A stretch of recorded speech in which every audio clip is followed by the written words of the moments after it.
안녕하세요. 암호화폐와 리플 XRP 정보를 전달해드리는 리에남입니다. 밤새 SC가 두 가지의 문서를 추가적으로 법원에 제출했는데요. 저는 이 두 가지 문서가 앞으로 SC의 의도를 정확히 보여주고 있다고 생각합니다. 첫 번째는 역시나 흰먼 이메일을 절대 보여주지 않겠다는 의지가 돋보이는, 마치 이 이메일을 가져가려면 소송을 무기한 지연시켜야 할 것이야 라고 협박하는 듯한 문서입니다.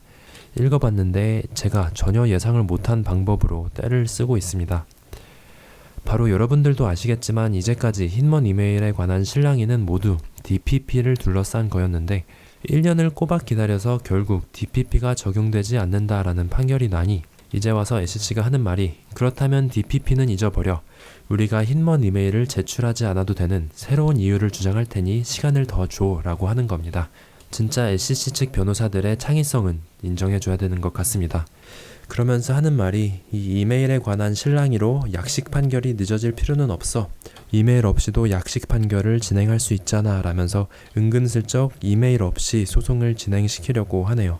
토레스 판사님이 이번 SC의 요청을 수락하게 된다면 이번 달 말인 4월 29일 SC는 DPP가 아니라 변호사와 의뢰인 간의 비밀 유지 특권에 대한 주장을 새로 제출할 것이고요. 그 후 아마 한 달 안에 토레스 판사님이 새로운 주장에 대한 판결을 내릴 것이고, 그 후 또 2주 후에 그 판결에 대한 항의서를 SC가 제출하겠죠.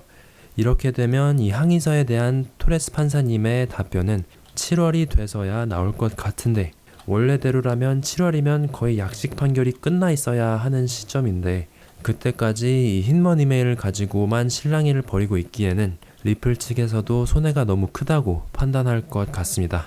그래서 아마 이메일 없이 약식 판결을 진행시키자는 서로 간의 합의가 나온 것 같은데 참 아쉽네요. 여기 보시면 어제 있었던 미팅에서 SC가 리플을 거의 협박했다는 것을 알 수 있습니다. 결과적으로 판사님들이 직접 이 이메일에 관심을 갖지 않는 한 아마 흰먼 이메일 관련 증거 제출 없이 약식 판결이 진행될 듯 합니다. 그리고 이런 합의가 있었기 때문에 SC에서도 이 두 번째 문서를 제출한 것 같습니다.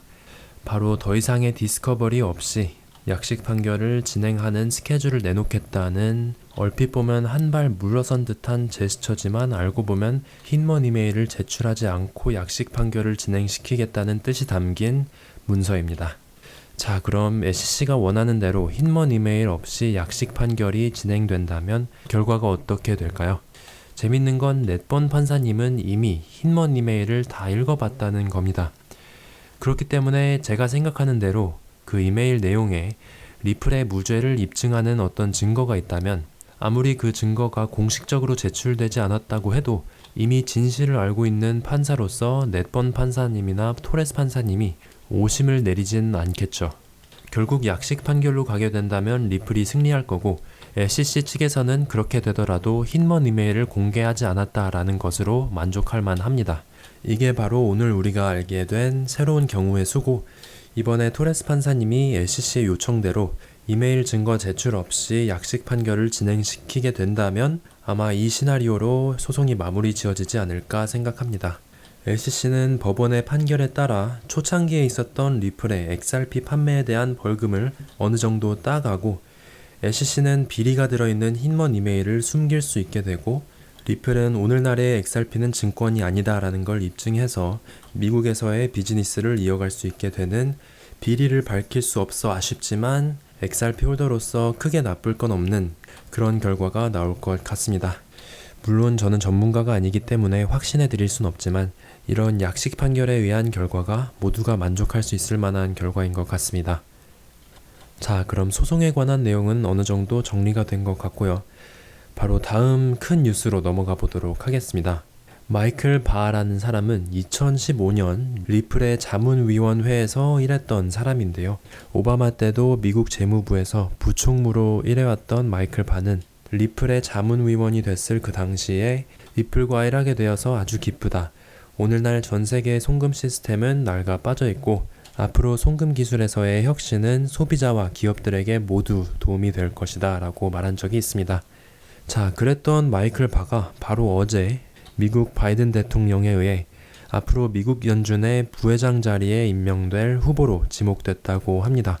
바이든은 경제적으로 중요한 이런 시기에 마이클 바의 경험과 경력은 아주 중요하다고 얘기하고 있고, 당연히 리플에서의 경력은 언급하지 않지만 우리가 보기에는 얼마 전 있었던 바이든의 행정명령도 그렇고 이번에 SEC 소송까지 잘 마무리된다면 앞으로 리플과 미국 정부는 서로 적대적일 이유가 하나도 없는 그런 관계에 놓일 것 같습니다. 그리고 아직 확증은 없지만 미국 연준에서 이미 XRP 레저 기반의 CBDC를 개발 중이라면 마이클 바가 부회장으로 임명되는 것도 우연이 아니었던 거겠죠. 그래도 아직 뽑힌 건 아니기 때문에 앞으로 지켜봐야 할 것 같습니다. 자, 다음 소식입니다. 이틀 전 제가 전달해드렸던 제이 클레이턴과 빌 힌먼을 상대로 한 집단 소송을 담당하는 변호사 프레드 리스폴리가 이번 고소를 연기시킨다는 소식입니다. 그런데 연기시키는 이유가 뭐냐면 이번 한 주간 새로운 정보를 입수했고 정보가 뭐였는지 정확히 말할 순 없지만 본인의 소송권을 연기할 만큼의 큰 영향을 받았고 앞으로 머지않아 일어날 일들을 잘 관찰할 것이며 고소는 그 후에 해도 늦지 않을 것이라며 무슨 일이 있을 것에 대한 암시를 했습니다. 도대체 어떤 정보를 입수한 걸까 너무 궁금한데요. 일단 리플 소송에서의 합의와는 관계가 없다고 합니다. 이로써 모든 관심이 다시 리플 소송에 몰리게 됐고 앞으로 몇 달간 어떤 중요한 일이 있을 거란 확신이 커지고 있는 상황입니다. 브래드 갈링하우스는 어제 파리에서의 인터뷰에서 소송에 관한 자신감을 다시금 내비쳤습니다.